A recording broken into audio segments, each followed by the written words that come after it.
takut tengok dekat luar supporters fanatik Indonesia ni bernyanyi lagu dengan dia punya flag Indonesia tu, dia memang dia akan buat apa-apalah untuk pasukan Indonesia, negara dia. Dan apabila kita nak naik Barakuda pun, kita tengok, saya dengar berita mengatakan bahawa dekat luar stadium ada 20,000 orang. Momen yang mungkin tidak bisa dilupakan untuk sebagian rakyat Indonesia pada saat itu di tahun 2010. Salah satunya termasuk saya sendiri, guys, ya. Betapa saya bencinya dengan Raja Gopal, betapa saya bencinya dengan Safi Sali, betapa saya bencinya dengan Khairul Fahmi dan kawan-kawan, Matio, ya. Betapa bencinya saat itu saya, geng, ya, dengan geng-geng itu.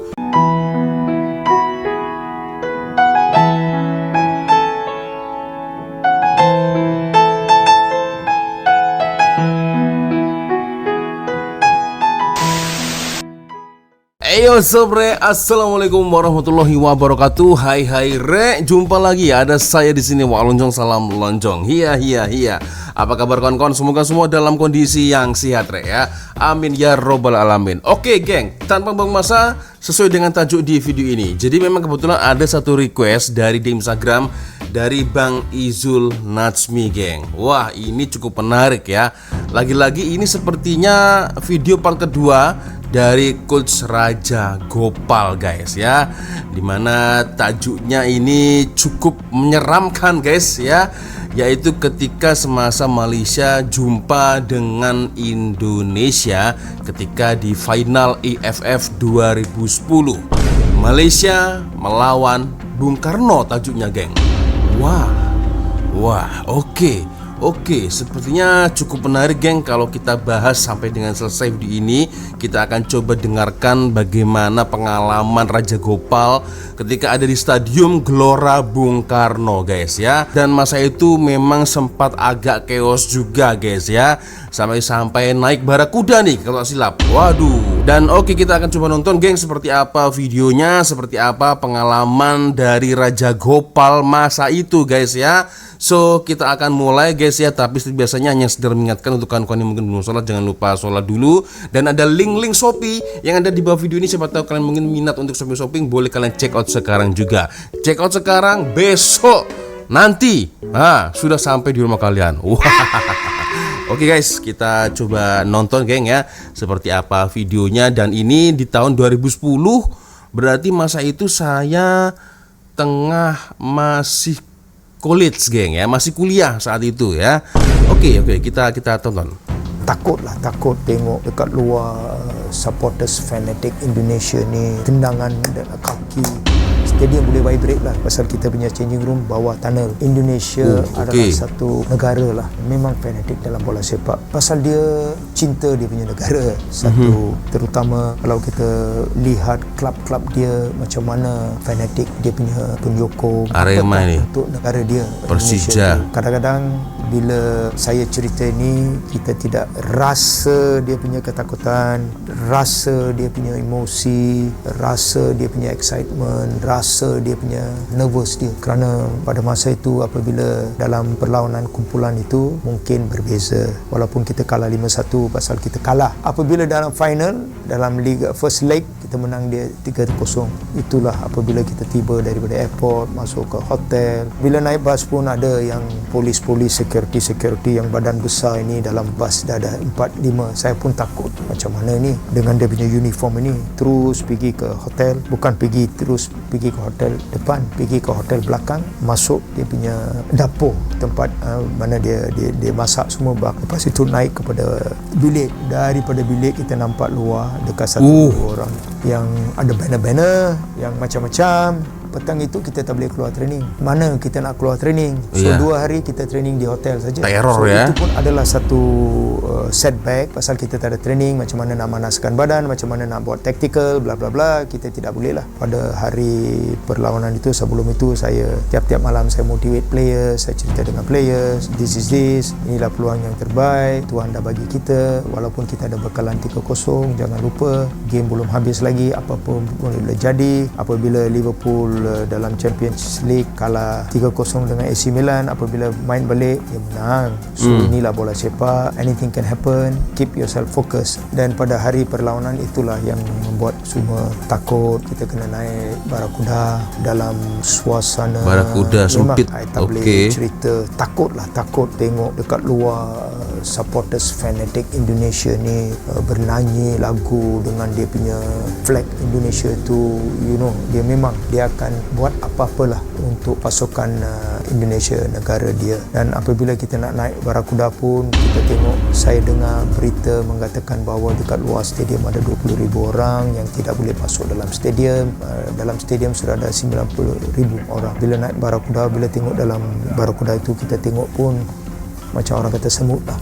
Dan bila kita keluar daripada Barakuda, bila saya tengok suasana, suara, vibration, tendangan dan kaki, stadium boleh vibrate lah, pasal kita punya changing room bawah tunnel. Itulah suasana supporters yang susah nak cerita. Bukan saja dalam 2-3 hari tu, dalam TV hari-hari Kamila Raja macam cerita pasal final ini. Saya pun ingat ini World Cup ke apa, dan apa yang saya dapat tahu, World Cup pun tidak ada security, mungkin 3,000 lah katakan, polis 3,000. Tapi bila polis nombor 1 beritahu saya, dia buka plan, dia cerita dekat saya, coach, kita ada dekat 10,000 orang polis. So bila dia cakap 10,000, saya pun tak tahu nak pergi buat apa. Takkan saya nak pergi cerita kepada pemain. Saya hanya mungkin nasib adalah, atau senario adalah pemain-pemain muda. So dia tidak tahu senario yang sebenar. Dia happy lah, very excited, dia tak tunjuk nervous. So yang nervous ini semua mungkin pegawai lah.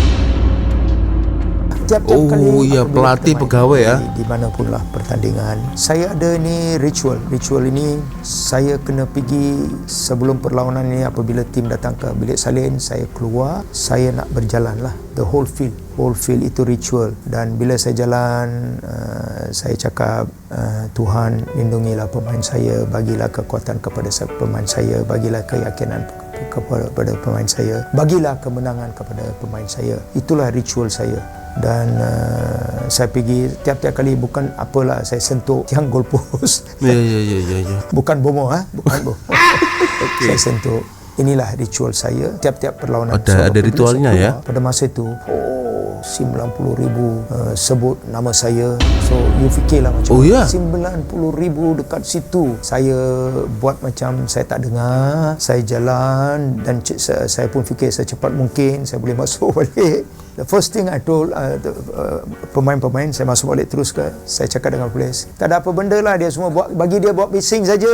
Pemain jangan lupa, coach yakin bahawa kita akan dapat kemenangan. Tetapi walaupun coach kata ada yakin, kita kena kerja keras, kita fokus. Jangan ikut apa-apa berlaku di luar. Dia akan ganggu kita punya fokus, kita punya konsentrasi. Hanya pergi ke situ, bermain dengan baik, jangan dibolesi gol secepat mungkin, jangan bagi dia keyakinan datang balik. Dan lagi satu, apa yang saya cakap dengan pemain, selepas game, don't celebrate, be simple, salam satu sama lain, itu saja. Jangan kita pergi, kita ni nasib baik. Itulah saya punya talk to the players lah pada malam itu dalam bilik salin.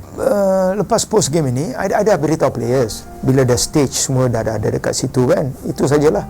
When we are given our medal dekat situ, then only, sebelum itu jangan buat apa-apa lah. So they listen, they went, bukan macam kita ambil, kita tahu jurulatih baling dia dekat, semua tak ada. Kita buat very simple, and semua pun hairan. Dia cakap, jurulatih, you tak ada excited, you jalan, you salam dengan pemain-pemain dia Indonesia, kenapa you pergi salam walaupun dia cakap macam tu ni? Saya cakap itulah cara profesional. I pergi salam dengan dia punya manager, dia punya coach pun. Ini mantap nice ini. Balik dekat hotel pun kita simple. Pasal apa? Kita nak balik cepat. Takut apa-apa akan ya itu ya. Kita punya fikiran. Ya.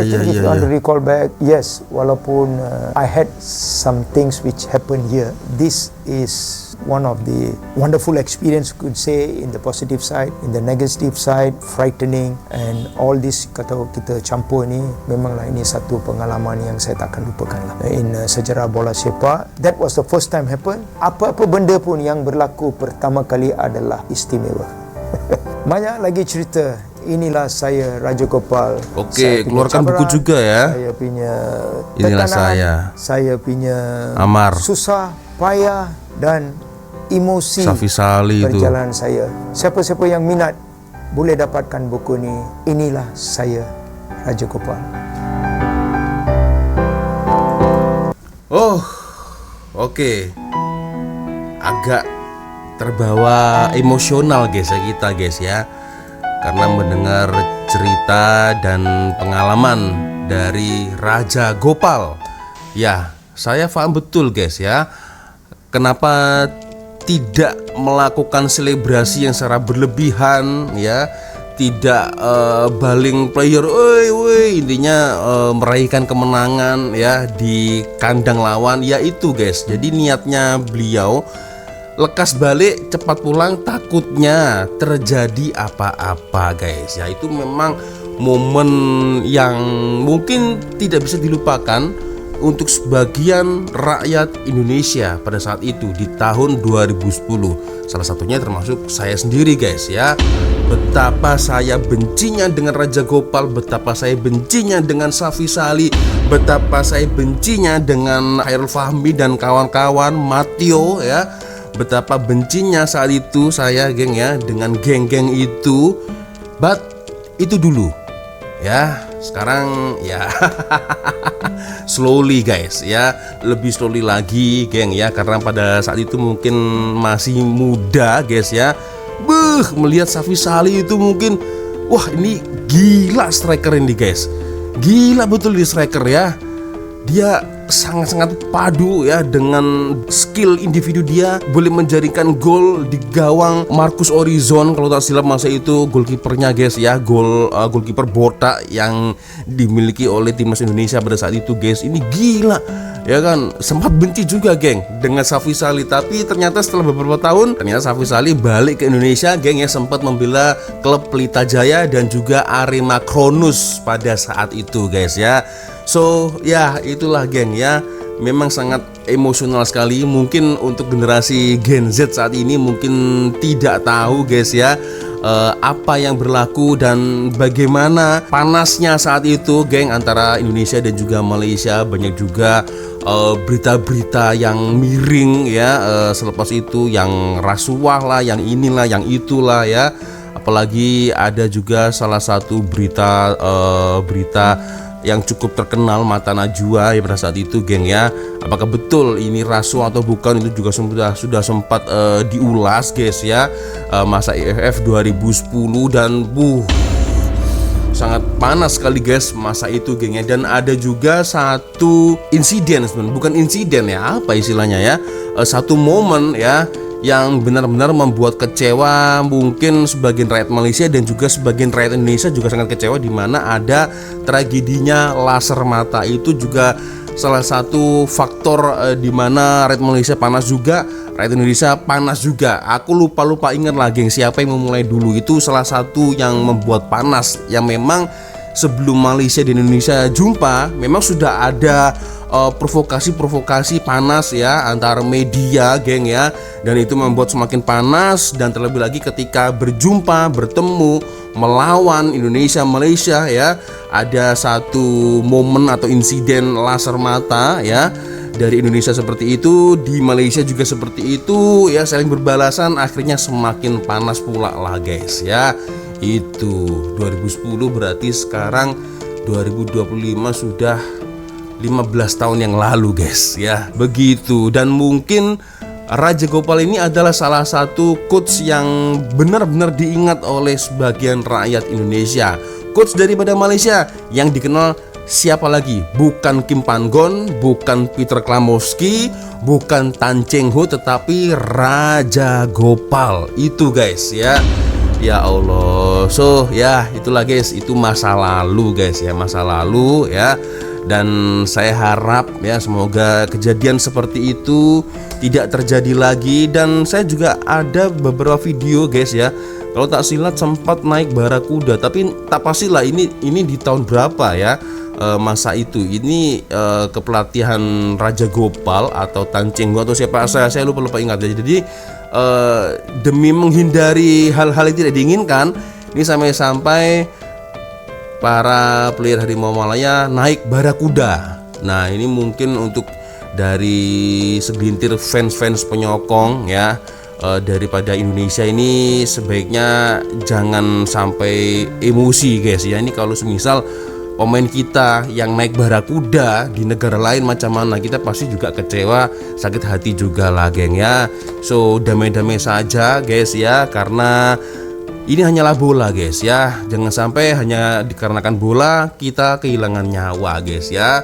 Ingat itu ya, sangat disayangkan sekali. Dan ada beberapa case-case ya, kalian pasti paham saja lah geng ya, case-case tentang bola yang kemarin-kemarin sempat viral, bahkan seluruh dunia tahu guys ya, bahkan sampai kehilangan nyawa. Itu aduh sangat disayangkan sekali guys ya. Oke geng ya, so itulah satu cerita yang cukup menginspirasi dari Raja Gopal guys ya.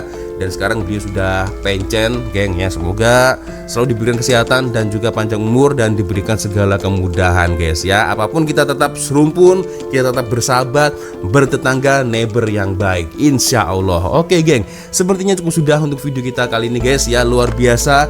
Dan ya saya minta maaf apabila mungkin kalau ada kesalahan kata-kata baik dari awal video sampai dari video. Seperti biasanya kalau ada video menarik yang mungkin boleh kita ulas sama-sama, silahkan kirim videonya di DM Instagram. Dan akhirnya saya Wak Lonjong pamit dulu geng. Wassalamualaikum warahmatullahi wabarakatuh. Semoga Allah melindungi kita semua. Amin ya rabbal alamin.